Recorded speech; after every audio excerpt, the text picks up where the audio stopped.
We're here today to do a webinar on how to break a repeating cycle in your life, which is amazing because this is something I think we've probably all experienced. And I know that I certainly have in different areas in my life, actually, not just one. I've had these times where things have just kept coming back around, the same situations again and again. And they've been things that I haven't wanted. I've wanted to really move forward and move on from them. And so I'm sure you've experienced the same sort of thing. And if you're here, you're really going to get a lot out of this training tonight. It's brilliant to be able just to show up here and share something like this, a process that you can actually take away and put into practice yourself in your own life, wherever you are in the world. I just think that's an amazing thing. And it just shows you the power of the internet to be able to do that. I want to dive into the training now because that's what you're here for at the end of the day. And I really want you to take away something which is actionable that you can put into practice straight away. So what I'm going to do is I'm just going to now jump behind the screen. So it's been great to see you. I'll see you a bit later. But for now, I'll just jump behind the screen here. And as you see, this is what we're going to be talking about tonight. So let me just get myself set up and we are ready to go in a few seconds. So yeah, this is what we're going to be talking about today. We're going to talk about how to break a repeating cycle in your life. And you can see there, I've popped on the screen just my contact details.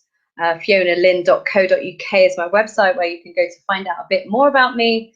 But for now, in the webinar, I want to share 6 steps with you that you can take to break an unwanted repeating cycle in your life. And it doesn't matter what it is. You can apply this to anything: money, work, your goals you want to achieve, or your relationships, just any area of your life where you've got this repeating cycle that it's a bit like Groundhog Day and you just can't seem to get over it, move past it, and move into something new.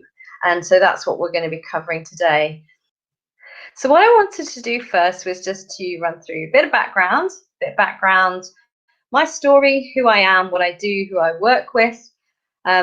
You're going to see, when I tell you a bit of my story, you're going to see that things got pretty bad at one point. And I'm really, really happy to say that it didn't stay that way, even though it was pretty rough for quite a while.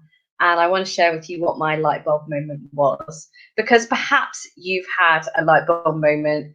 Perhaps you've had a kind of time when things just got to rock bottom and that was it. You said, enough is enough. I am done with this. I am done with this repeating cycle. Whatever it is, I am done with it. And if you're there right now, this training is going to be absolutely perfect for you tonight. So what I'm going to do is I'm going to lay out the 6 steps. We're just going to go through those in turn. And I'm going to teach you the 6 things that I did to change that cycle so that I didn't go back into it again. And this has been a permanent change. So if you've been trying other things in the past and it hasn't worked, then maybe it's because you didn't have the right tools. Maybe you didn't have the right techniques and the know-how to do this. And certainly I didn't. So I want to share that with you. And then at the end, I want to give you an opportunity to hear about Calm School Live 2020. That's an 8-week program that I'm running starting in March. And it's a brilliant program, something that is absolutely perfect if you find yourself in a situation and you want a bit of sort of forward momentum, I guess, behind you to really, really change and facilitate that transformation in your life. Calm School is going to be absolutely perfect for you. So stick around to hear about that. That's me. That's me, the Queen of Calm. So even when things are a little bit stressful, like they are on webinars, when things don't go perfectly well, that is who I am. And it's partly who I am naturally. It's partly my personality. And it's also partly who I have chosen to be. And so if you stick around, you'll get to know me a bit better. But calm is my zone of genius. I'm here to do my soul work, what I call my soul work. The work that I do with clients is very much what I believe I was born to do.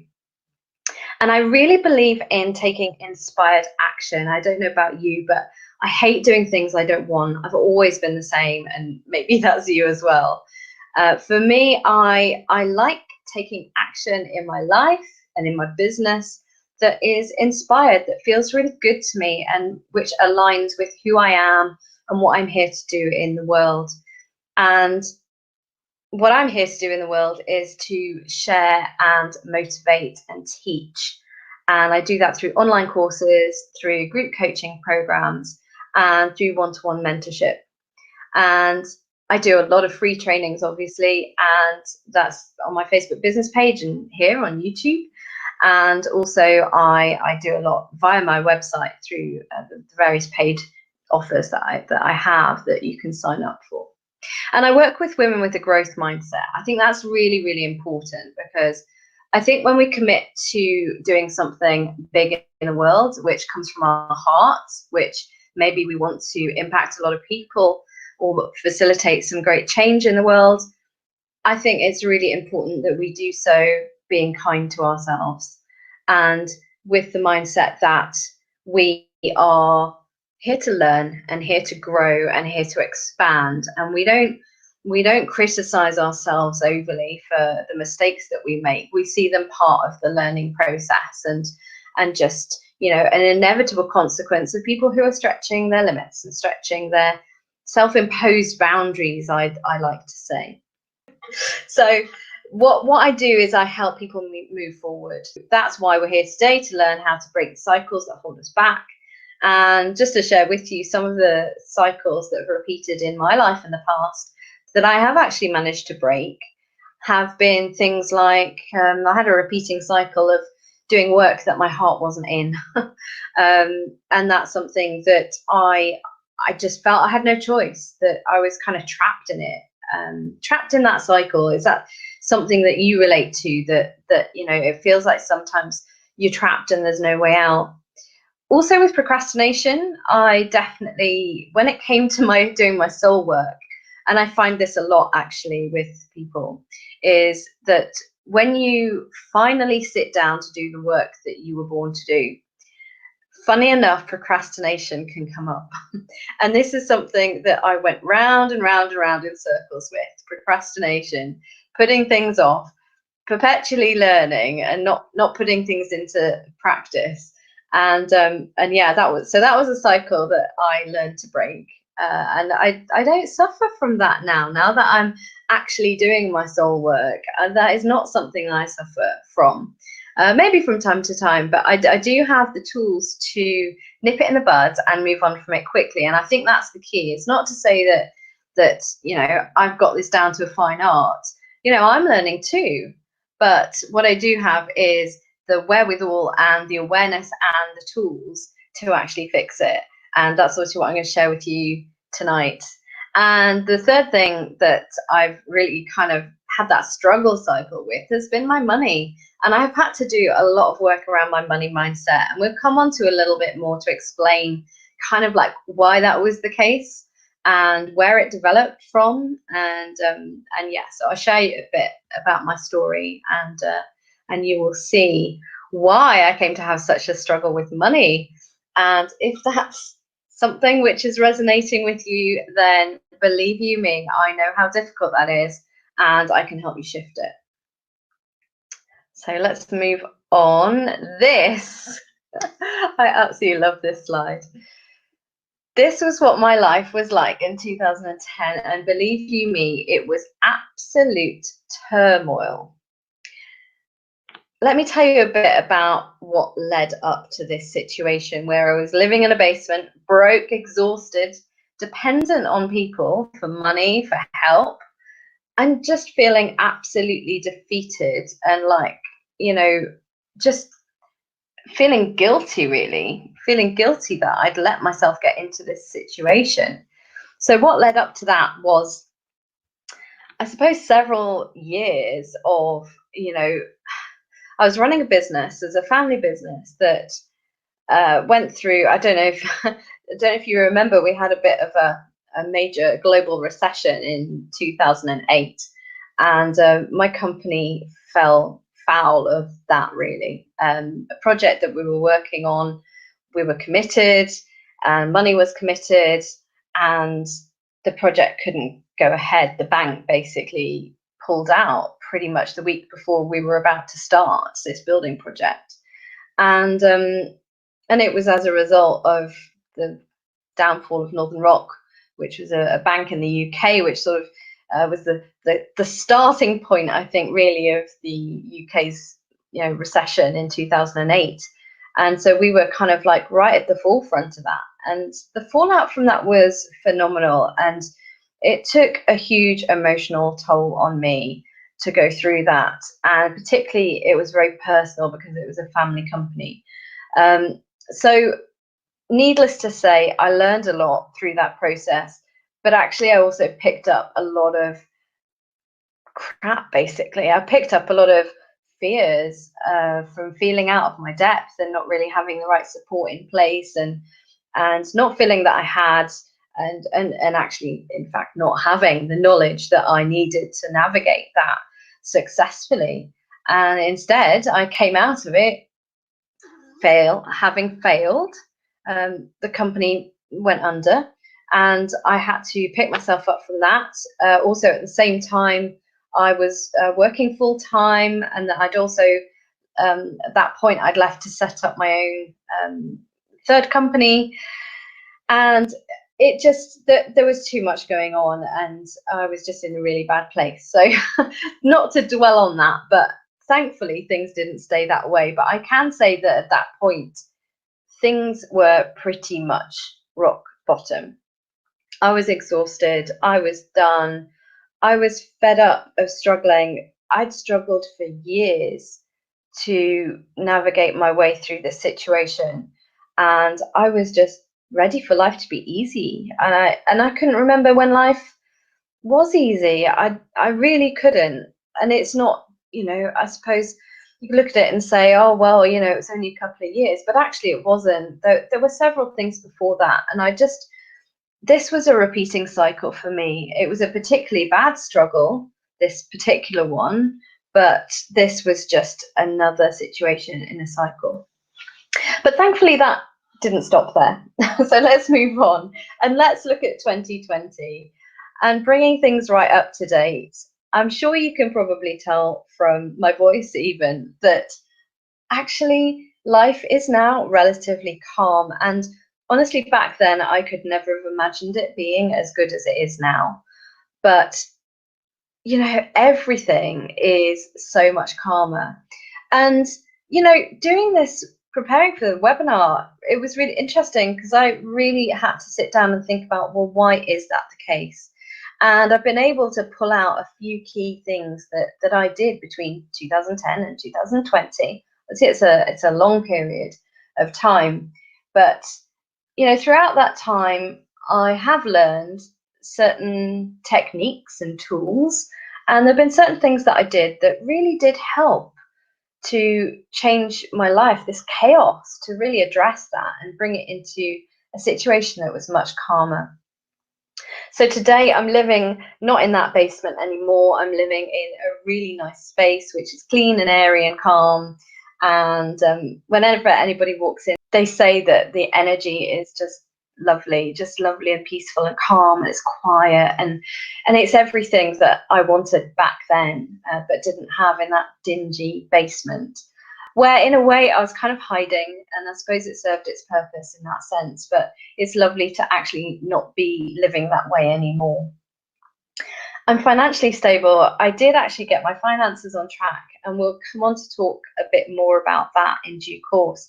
But what I will say is I did have some real money issues. I never had enough money. I was always feeling insecure. And now I can say that the foundations that I've laid for my financial life, having learned from that situation, having dealt with some of those money issues and blocks and fears that I had around money, they've set me up, and I feel much more peaceful around money. I also feel incredibly rested. So one of the things that I was doing before was I was burning the candle at both ends. I was overworking, And that was a habitual state of being for me. That was a cycle that I was in as well. And I burned out a couple of times. I would say that I had some sort of breakdown after the whole company went under thing. And now I'm recovered. And not only recovered, I think I've got a much more healthy approach to my own self-care and things like that. And I know what serves me well in terms of work. And it's not to say that I don't sometimes overdo it. I do. I'm human. And but yeah, I mean, I feel rested. I feel restored. And one of the best things actually is that I'm living independently. I don't have to depend on anyone else for money. And I'm really enjoying that sense of security, I guess. That's something that I've worked hard for, and something that's really nice to have now. So let's just move on to the next slide. Light bulb moment. So I shared with you, I had my own light bulb moment. And it was in 2012 when I started to get into personal development. I didn't know anything about personal development before that. I hadn't read a self-help book. I hadn't got a clue. But I guess sometimes things just align, don't they? And you'll pick up a book, and I wish I even knew which book it was. But you pick something up at just the right time, or you'll hear something, and you think, this is just what I needed to hear. This is what I need right now. And that happened for me Christmas 2011 through to the beginning of 2012. I did have a kind of light bulb moment when I said, enough is enough. I am done with struggling. I am absolutely fed up with being exhausted. And I just want to break this stupid cycle that I'm in. I knew I was capable of more. I knew that I could do things. My confidence had been knocked for six. It really had. And at the same time, I kind of knew it wasn't me. I knew that I was capable of more. I knew that I wanted to do more in the world. And yet I also knew that I felt pretty crap about myself. I really didn't think I was capable of much. So anyway, I accepted I am where I am, but I don't have to be like this forever. And there has to be a way out. I knew there had to be a way out. I saw that other people didn't have the same struggles that I had. And I must admit, at that point, I was wondering, why is it they don't and I do? Why is it that when I look back over at that time, the last 30 years of my life, in my 40s now, I was wondering, why had my life been a bit of a struggle? I'm not saying everything in my life had been a struggle. It hadn't. But why is it that there seemed to be this perpetual cycle of struggle that other people didn't seem to have? And obviously there's a lot to that. But what I would say is that it had actually become a habitual state of being for me. It was something that I strongly identified with. And in a sense, it had become a bit of a comfort zone for me. So I was comfortable, in inverted commas, if I was struggling, because that meant I could survive and I knew where I was, and it wasn't a happy place to be, but it was a place that felt normal, I guess. And I think that's a little bit dangerous when things become your modus operandi, because I think then you're moving away from this growth mindset. And I would say at the time, my mindset was very fixed. I thought, this is my life, this is who I am, and this is how it has to be. Things will always be a struggle for me. And it just wasn't true. And the nice thing to know that if you're experiencing that right now and you sense that actually this has become a habitual way of being, well, a habit can be changed. So your situation right now, it's fixable. We can fix it. Because when you focus on what you can change, your habits, your responses, the way you react to things, as opposed to the circumstances themselves, which of course we can't necessarily change. I couldn't change the fact that we'd had a big global recession and we'd made certain commitments that we then couldn't fulfill and the company failed. I mean, maybe with more knowledge, with more network, with a better network, with more support, with the right information, maybe I could have navigated that better. But I wasn't going to change those external factors. Much easier to change my response to them. And so whatever situation you're going through, know that that is an area that you can control. That's an area where you are the answer.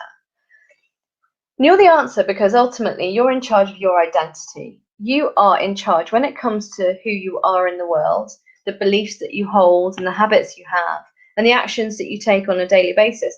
That's all you. That is down to you. So that's just a really powerful place to be, I think. So now I hear this quite a lot, that we all think our situation is more complicated. We think our situation is different. And, maybe we even think I'm beyond help. And I don't believe that. I think we're all human. I think we all experience different challenges. And I think even if there are layers, I think you can apply the same techniques to help change your situation. And when we come on to the 6 steps, then, I'm sure you're going to be able to see how you can apply these in different areas of your life, just as I have. And whether that's money, work, relationships, friendships, whether it's something to do with your life purpose and achieving your goals. Possibly, though, you might be thinking, I've tried this before and it didn't work. And isn't that, in a way, the nature of repeating cycles? Because it can kind of feel like we're always trying to solve the problem. And then, bam, it's there again, the same situation. This kind of cycle of, I know the problem's there and I'm trying to do something else to change it. Oh, and then it's there again. Oh, and then it's there again. And then it's there again. And it's like you never get that momentum going that you need to change it. So it doesn't feel like anything is changing. And it feels like you're just back at square one every time. Well, there are 3 things that I think really help when it comes to getting that breakthrough where the Groundhog Day finally loses its grip over you. I think being receptive is really important. And I encourage you to think about how you've approached this in the past. Because one of the things I look at with my clients is what's keeping them where they are? What's the trade-off? Why might they not want to change? And it's interesting because when I think about even things in my life that I really, really wanted, actually, when I asked those questions of myself, it was clear that I wasn't ready to let go of some of these trade-offs.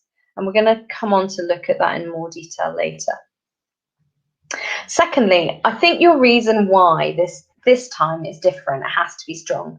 So the question for you is, are you at rock bottom yet? Are you at that point where, yes, enough is enough. I've been through this enough times to know I am not doing this again. It is too painful. Because sometimes that's what it takes. And sometimes we haven't actually found ground zero. And that's quite hard, isn't it? Because actually we can have quite a high pain threshold and we can get to the point where we're just tolerating way too much and we're not nipping it in the bud as quickly as we should because we simply aren't caring enough about how we feel. And the third thing allied to that, I guess, is being consistent. So we're not looking for any half-hearted energy here. Maybe you've dipped out on yourself in the past and, it's not to say that you won't be tempted to slip back into old patterns until you've actually created really strong new ones. But being aware of it and consciously turning your attention back to the new approach, it's really, really key. That consistency that, this time is different.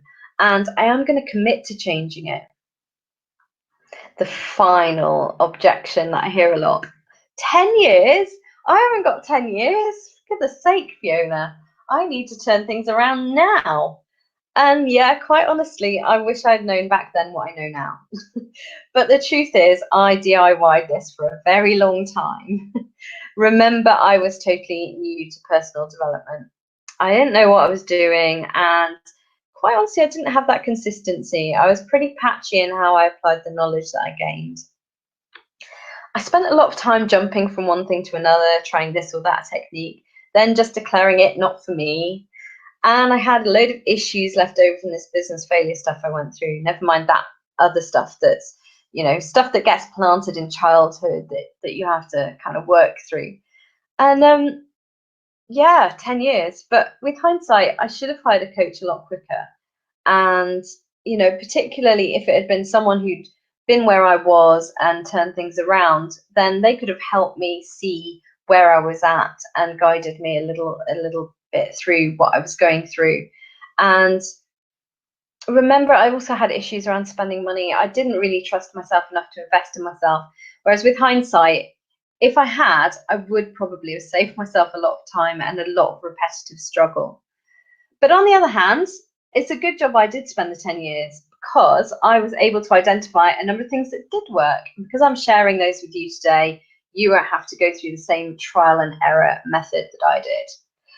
Now, before we move on, just a quick reality check, because at the beginning, I need to put an T in there. At the beginning, it can feel clunky, hard, slow. Things do become easy, natural, automatic. But with practice, it might not be overnight, but there is a shortcut. And I'm going to tell you what it is now. Because this is exactly why I created this training. So I want to move on to the 6 steps. So the first thing that I did that really, really worked, and it was something that I didn't do on this level before, I made a decision. It's really powerful to make a decision. I don't think I realized how powerful it was to make a decision.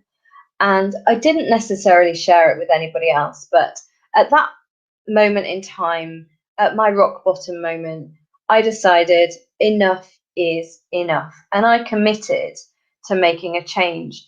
And there was a difference in my energy to what I had before. I really got behind this.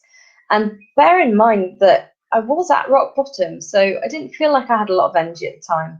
But I guess I'd just reached that point where I was so angry and so fed up and frustrated and down that I was just ready for something else. I just couldn't face any more of this rubbish. And I made that really strong decision. Now, I think it's important to just say here that willpower isn't enough. And if you've ever tried to, I don't know, let me think, something that has been tough for me, losing weight, for example, is the one that springs to mind quite readily. Willpower is not enough. You've got to really want it. Sometimes I just don't want to get behind dieting. and I've kind of learned over time, willpower alone does not work. But a decision and a commitment combined with desire, combined with how much you really want something, that is really, really powerful. And a decision isn't something that you make once. It's something that you make every single day. So every single day, you decide and you commit that things are going to be different. And you decide it in the moment. Every time something comes up, you decide who you're going to be and what you're going to do in that moment, how you're going to show up. So I think that's important. That's the first step, and that I think just goes through any kind of transformation. Is something that I encourage people to come back to time and time again. The second step is to switch your focus. So this is something that I did. I stopped blaming my circumstances, because that is something that I was doing. I was really having a bit of a pity party. I was blaming everything and everyone else. I was blaming the recession. I was blaming the fact that, nobody wanted to spend money on anything. So I didn't have I didn't have enough money because people weren't spending money. And I'd got myself into a place where I couldn't think of anything that I was grateful for because things were so bleak. All I saw around me was just sadness, I guess. And all I was seeing around me was things that I hadn't done, things that I'd failed at. And it's easy to look at your current reality, and when it's not where you want it to be, it can really get you down. And so I changed my focus. I had to change my focus, because if I couldn't start to visualize something different, then I was just gonna have what I had and see what I had and expect more of what I had on a daily basis. So instead, I looked for what I could be grateful for. And I thought about how people had helped me in the situation that I was in 2010. I thought of the people around me who had helped. I thought of the people who had, lent me a bit of money or stepped in, made me a sandwich, something, small things, bigger things, people that were understanding if I was a bit late paying my rent and things like that. I was started to be grateful for what I had. I mean, I had a roof over my head. I wasn't homeless, even though I got pretty close to that at one point. And I thought about, well, I've got education, I've got qualifications, I've got a certain amount of knowledge and wisdom, and I could do something with that. And obviously at the time I was thinking I'm not quite ready for that, and I wasn't sure what I was capable of. But I thought, well, no, I'll be grateful for what I do have. Those bits of paper, no one can take those away from me. I work for those. And obviously I have a level of education. So I started being grateful for that. And I stopped focusing on not enough, and I started focusing on what I had. And what I had relative to now was very little, but I still was grateful for what I had. And that might sound like a really easy thing to do, but actually it can be quite difficult. But nevertheless, you are where you are and you accept it and you move on. And that is a really powerful and empowering way to live. And the other thing that I suppose I recognized at that time was that knowing what I didn't want actually gave me clarity on what I did. And that was important. And so I allowed myself to be okay where I was. I wasn't fighting against where I was, but I was eager for more. So I was going to be okay with that and accepting, and I wasn't going to fight the system, but I was going to commit to moving forward.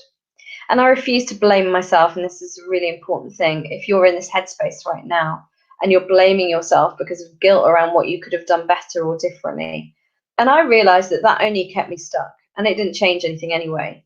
And so please, today, decide to chalk it down to experience, because, you can get behind the idea that you've done the best you could in the most difficult circumstances and with the best of intentions.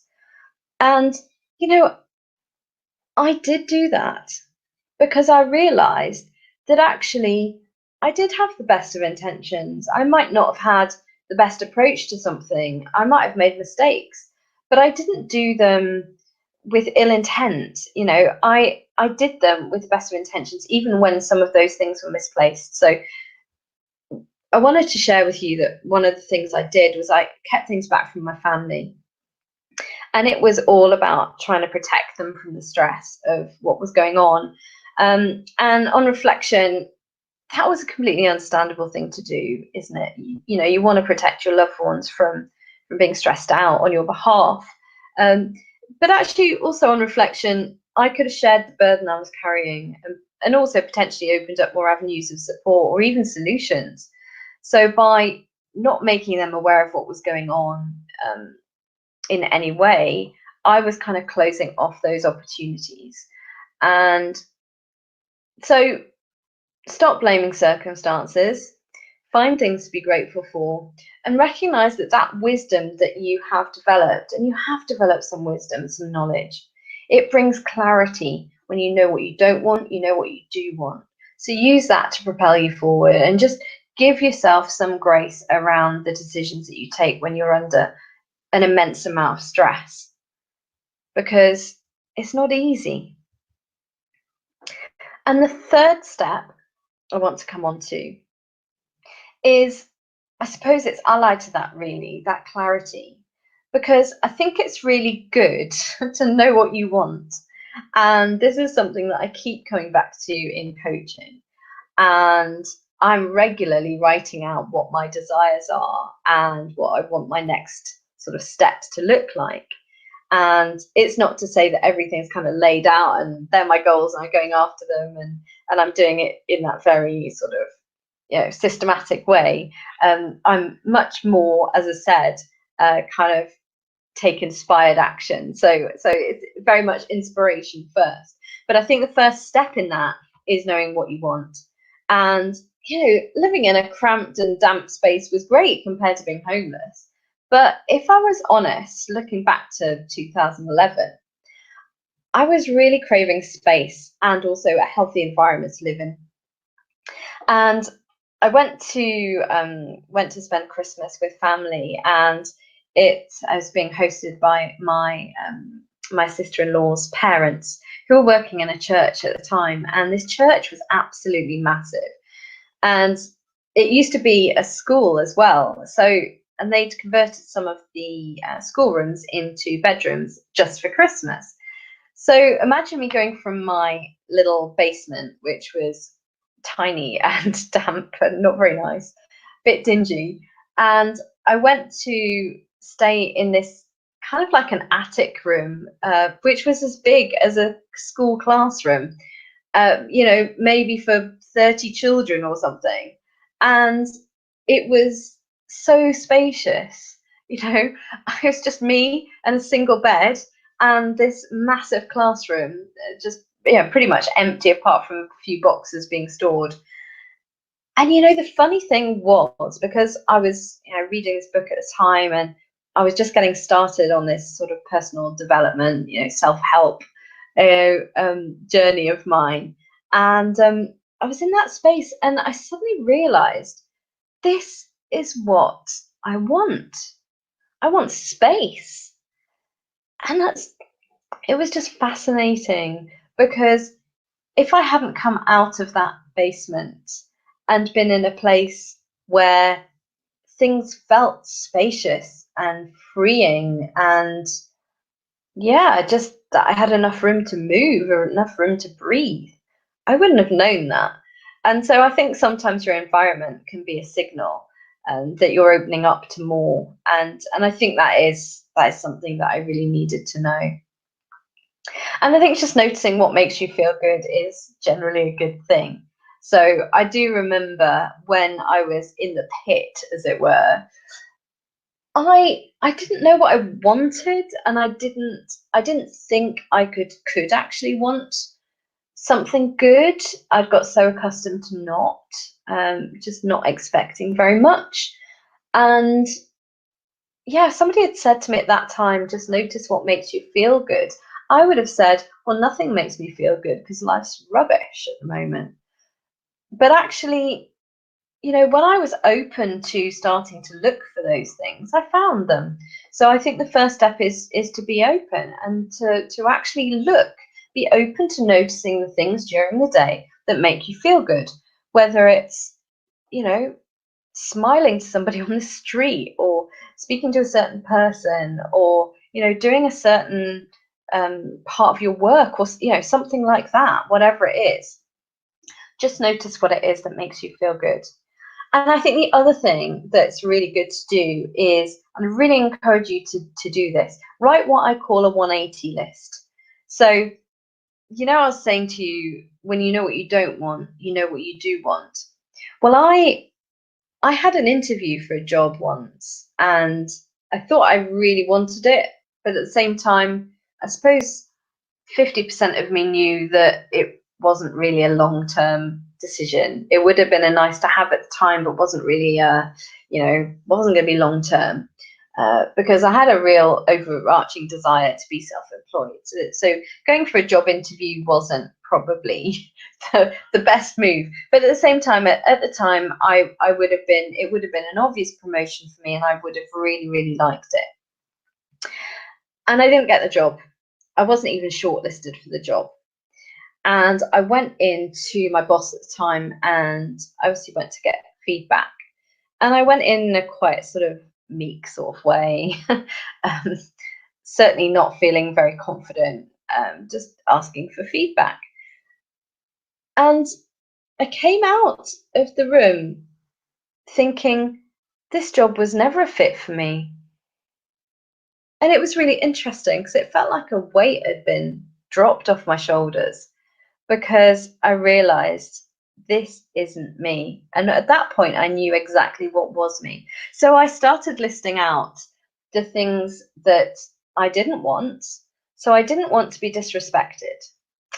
I didn't want to be paid less than I thought my work was worth.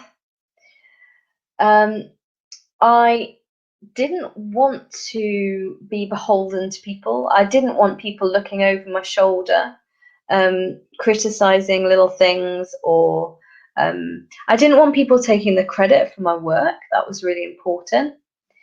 And I started writing down all these things that I didn't want. And then just on the other side of the paper, I switched it all around, did a complete 180. So at that point, I did know I did want respect. I wanted to take the credit for the work that I did. I wanted people to know it was mine. I'd done that, and I wanted to feel proud of it. I wanted to earn what I wanted to earn. In fact, I actually wanted unlimited, uncapped potential as far as making money. And it was just brilliant to see this list so clear. And so I'd really encourage you to do that exercise. It's an amazing way of really digging deep into what you do want. And I think when you just see those things listed out, you're going to feel brilliant, and you will just get so much clarity out of it. And then just taking that one step further, ask yourself, what does your soul crave? And just don't have any limits. So for me, I knew that I wanted to make a difference in the world. I kind of wanted to leave some sort of legacy, and I really wanted to be useful in some way. And I knew that would probably mean something outside of work, outside of the sort of 9 to 5. But remember, back then, I was really entrenched in the belief that I was just a failure when it came to business. You know, I'd let a family business be run into the ground, and there's no way that I could possibly get behind self-employment. Never mind think that I could run a business again. I just wasn't open to it. And I think the thing is, what it does go to show is I had a soul craving to be self-employed. And when you have that kind of soul craving, that really strong desire for something, you never really let it go. So yeah, it might have taken me a while to get back to it, but I did come back. And it was a circuitous route. It wasn't a straight line. But honestly, if something really is for you, I believe it'll come back to you time and time again. You will come back to it because it won't let you go. But I think, to summarize, in terms of if you're at that position, if you're in that position where you have reached your rock bottom, you crave peace. You just want no more drama, no more struggle, no more pain, whether it's self-inflicted or otherwise, because I know we can be our own worst critics. And that's what this is all about. This is what the 6 steps are all about. You make a decision, you commit to change, you switch your focus and stop blaming everything else around you.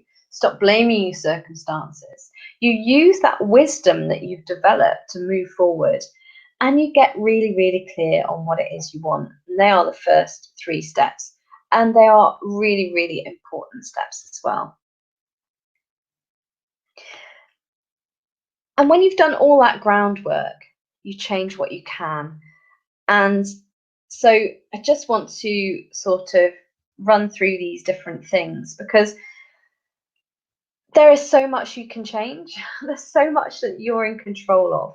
And what I did by going through this process, and I think step 4 is a really important one, is I was exercising my control muscle again instead of feeling like a victim. And I'll be honest, that's exactly the mindset that I was in. I was definitely in a victim mindset. And I'm not saying you are now. Maybe you're not at all. and you're just feeling just really weighed down and under pressure, and no, you're not doing victim mode. You are ready to shift, ready to change things. But I would still encourage you to look at these different things. So your identity, what you choose to believe about yourself. I realized that I was telling stories about who I was that weren't true. So I was telling a story of, I'm a failure, I'm rubbish at everything, I, can't make money, or I can't turn this around, or I've always been disorganized is another thing that I had. Things have always been a struggle. These were all stories that I was telling about myself, about who I was and the kind of person that I was. And that you can change. You can change by starting to tell a different story. And it's as simple as that.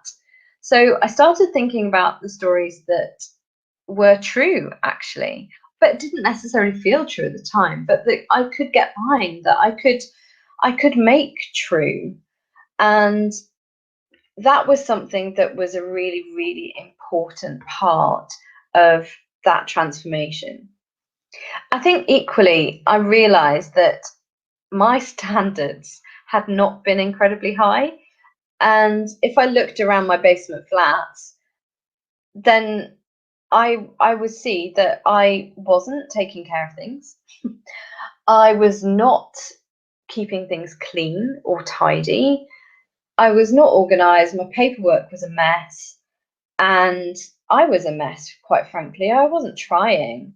Part of it was that I was hiding away, hiding myself away. And also, I didn't feel worthy of looking after myself, quite honestly. So just wanted to be honest about that, because I recognized at that point that my standards for myself weren't very high. And when I compare, what I would have expected, say what my parents would have expected for me growing up, the standards I had for myself were really disappointing. I was really disappointed in them. And remember, all of this is in a place where I was just saying, okay, it is what it is, but I want more, so I'm going to change. Similarly with my environment, the environment that I was living in. And I knew that had to change. And, this whole step is about change what you can. And sometimes you can change your environment. And sometimes you need to sort of move towards it. And at the time, I didn't see how I was going to be able to change my environment, because my money situation, I was barely affording what I had. I was barely affording the basement, never mind moving on. So I did what I could. And you change what you can, you do what you can. And what I could do is I could get ready for it. I could get ready for moving. I could prepare for a time when life would be better, when I would be able to move, when I would have more money. And I knew what I wanted now, remember? So I knew I wanted more space. So I got really clear on, well, what would that look like? And I thought, well, actually, I'd like, a bedroom, a separate bedroom, and I'd like a garage and parking, because, car, and the car was actually off the road at the time. I couldn't even afford to run the car. And so I just, these things that I needed, I wanted. I knew that because I had pets, I had a dog and guinea pigs at the time, and I knew that it would need to be a place that allowed pets. And so I was getting really clear on what I would have. And the other thing that I did was I started getting ready. So I started imagining that I was moving, and I started packing up boxes and putting them on the stairs, ready. So I put away anything that I wasn't actually readily using every day. And I thought, if it's coming with me, it's getting packed away if I don't need it immediately. And if it's not coming with me, it's going to go out, because frankly, I was carrying around a load of rubbish with me as well. So that was the other thing. I've already said a bit about work. There were things that I knew about my working life that weren't aligned with what I wanted, but it was too much for me at that time to get behind being self-employed again. It was just too big a leap for where I was and how I felt about myself at the time. But what I could get behind was only applying for things that were well enough paid and relevant to my qualifications. So, what I wasn't going to do was just get any old work. I was determined that my standard would be that I would get work that was fulfilling. So, this was a step up from where I was, because at one point I was looking for work, and I think it was about 6 months that I didn't actually get any work. I was just in such a bad place. But that's one standard that I set for myself, that I knew I would apply for things that, that actually gave me a chance of getting out of this hole that I was in. Your time as well, just the way you spend your time, I think, is a real indication of how much you care for yourself. And I think it's very easy when you're dependent on people or feel that sort of guilt because, you know, um, because they're doing things for you, that you somehow become enslaved. It's really easy to do that, and I think that I found that a real challenge actually, and I think just getting some of that time back for you, where you don't necessarily tell people what's going on, and you just get on with the work of transformation and healing. And I think that's a really good gift to yourself, to be honest. And daily habits.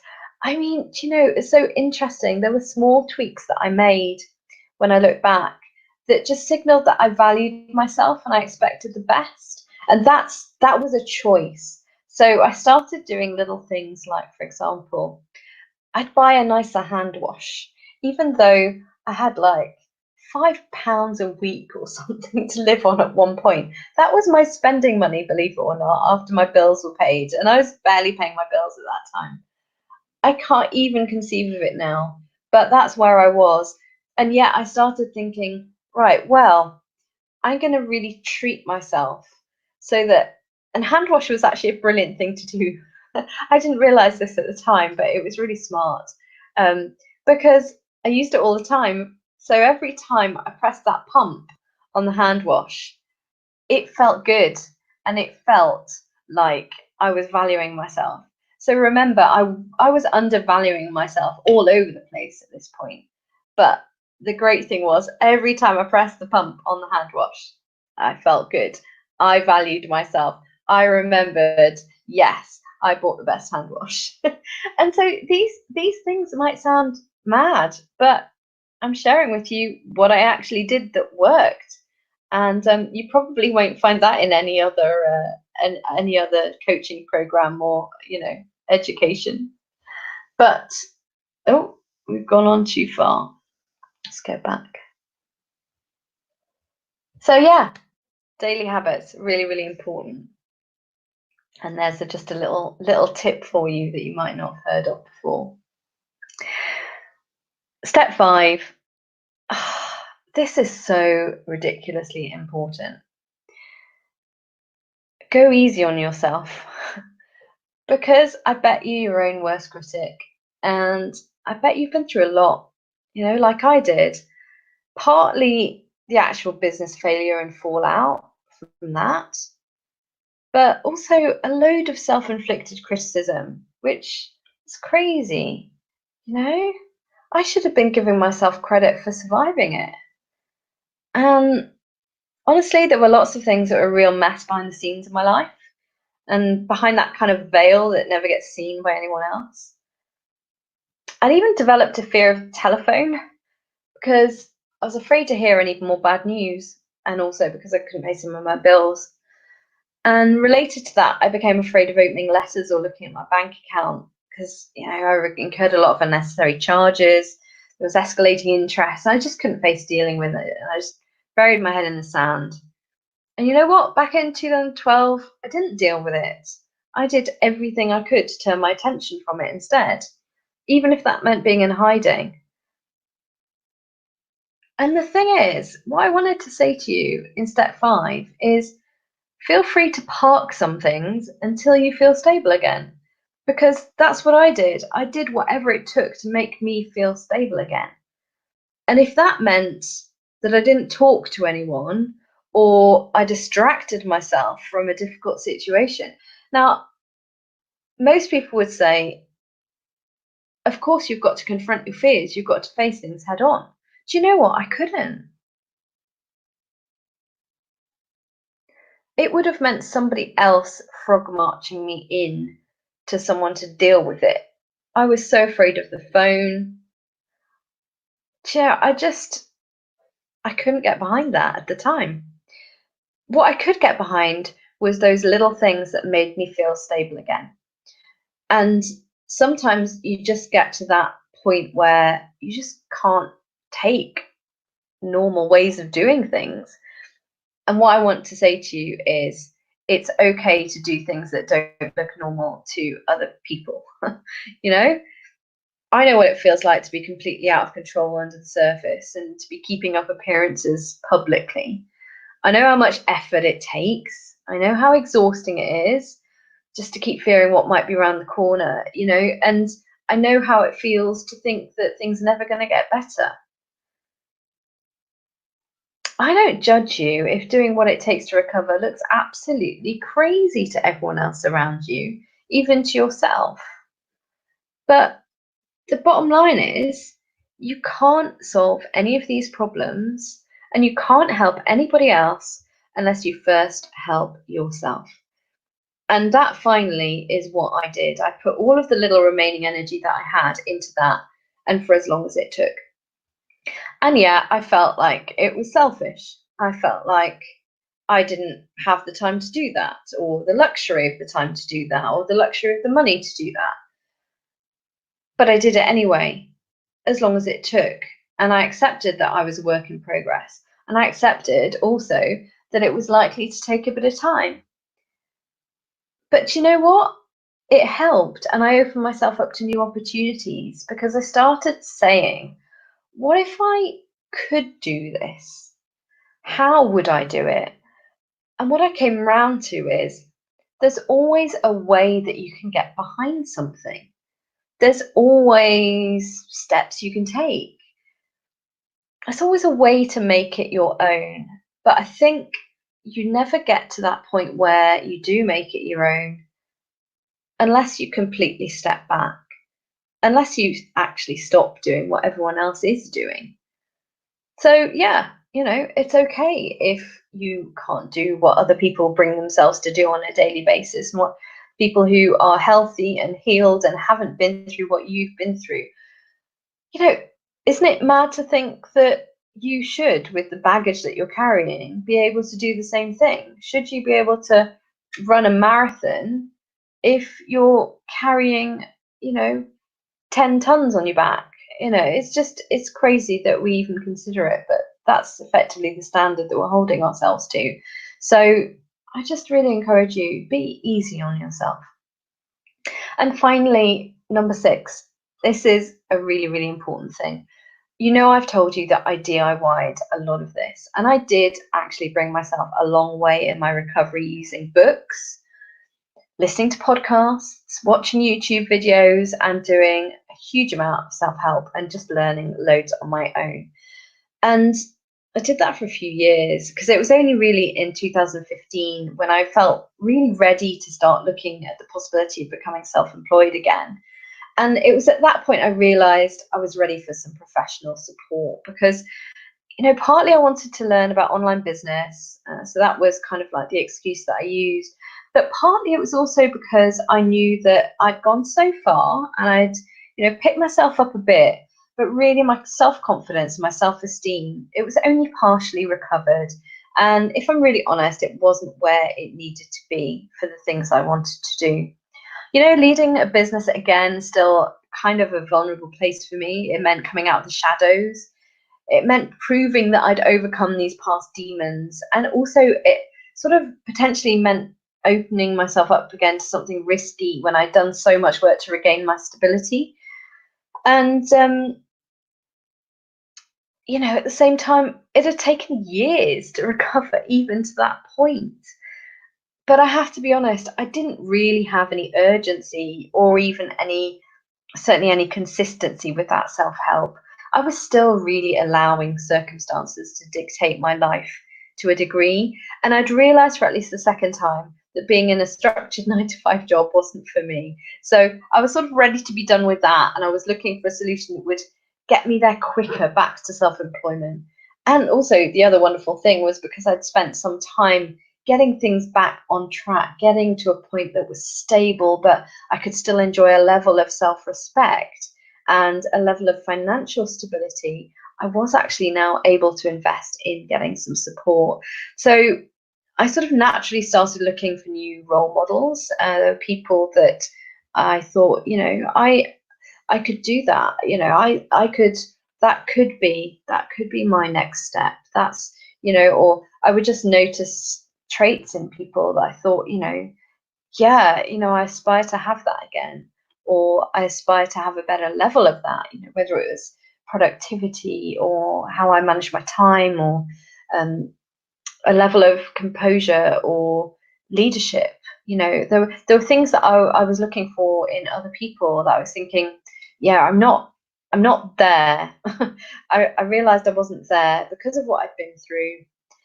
My self-confidence had taken too much of a knock, and yet I could see these qualities that I could find a way of moving towards those. And honestly, I asked for help and I let people do a bit more for me. I realized that if I stayed sort of in hiding and in the background, I wouldn't actually get the help that I needed. So I started putting myself forward. When I went online and I was in various coaching programs, and I'd even show up to live streams and I'd see other people commenting, and I realized they were getting help. They were asking questions, they were getting help, and here was me hiding, hiding in the background, pretending I wasn't there, just listening. And when I look at it now, I think I do all these live streams and you never know who's watching. And I thought for myself, this poor person giving this training and they have no clue that they're helping me. They're helping me massively. And I'm getting all these answers and all these insights. And I've not even bothered to thank them. I've not even bothered to say, hello, I'm here. This is what you're helping me with. It's been really great. And this is what I'm now going to do, which would have been, speaking from experience, a brilliant thing to hear. But I wasn't doing that. I was still hiding. And what I did, I started coming out of the shadows and I started realizing that there was all this help available if only I would ask. And so I set aside any feelings of, I shouldn't really have to ask for this. This is, been in business 20 years, all that experience, you shouldn't really have to be asking advice from anyone. But, I still had that sort of, that story going on as well. But I got over that and I started seeking out mentors who had actually been through similar struggles and come out the other side. And I did find them. And, I want that for you as well.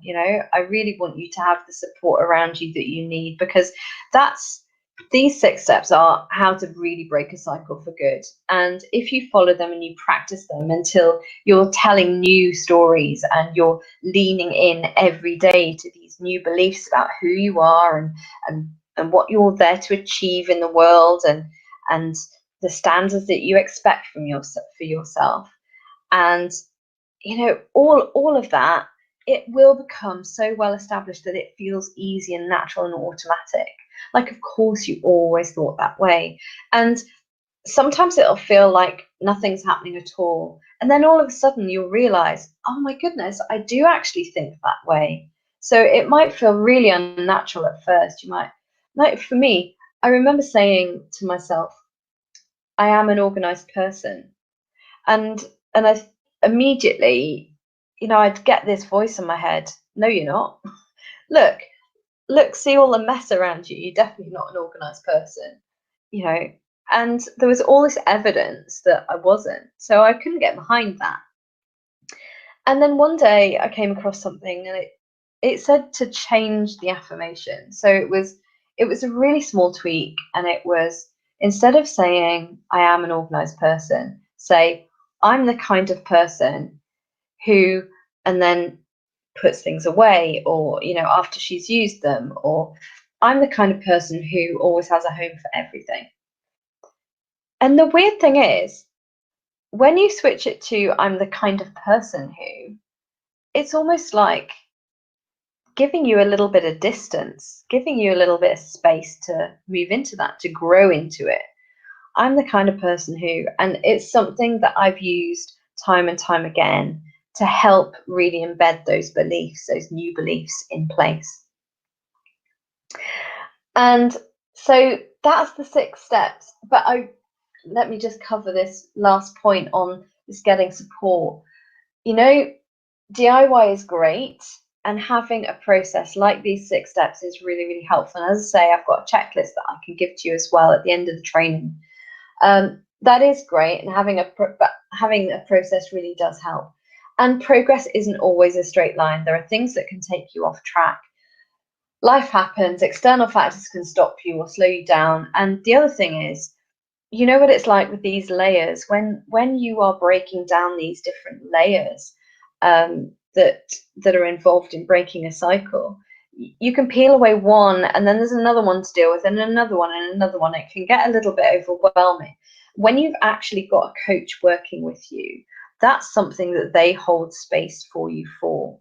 They give you that space and accountability, and they hold the same position. So whatever is going on in your life, if they know there's a point that you want to get to, they will stand firm with a really sound knowledge of where you want to get to and a strong vision of where you're going, so that whatever storms you face and whatever external factors come into play, and however you might feel on a daily basis or week to week, month to month, they stay fixed on your goal, and they know that you're going to get there, whatever happens.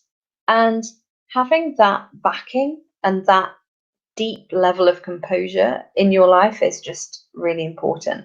And that's what I do for my clients, obviously, whether they're business consulting clients or coaching clients, it's the same thing. I'm holding that space for them, and I'm seeing them where they want to be as opposed to where they are now. And until you've experienced that, it's hard to describe, but it's something that certainly I felt very empowered by. And that's what I wanted to do for you. So I really wanted to develop a program that would take you from where you are now to a world that is feeling a lot more calm. So perhaps you're feeling this level of chaos or imbalance in your life, and it's really uncomfortable right now. And I want you to feel calm and easy again, because you need to know who you are and what you want, so you can move forward in a way that really fulfills and really energizes you. And the way to do that is from a place of. I just wanted to thank you for being here. It's been an absolute pleasure, and I wish you all of the calm in the world. I want you to take those 6 steps and use them in your life to experience more peace.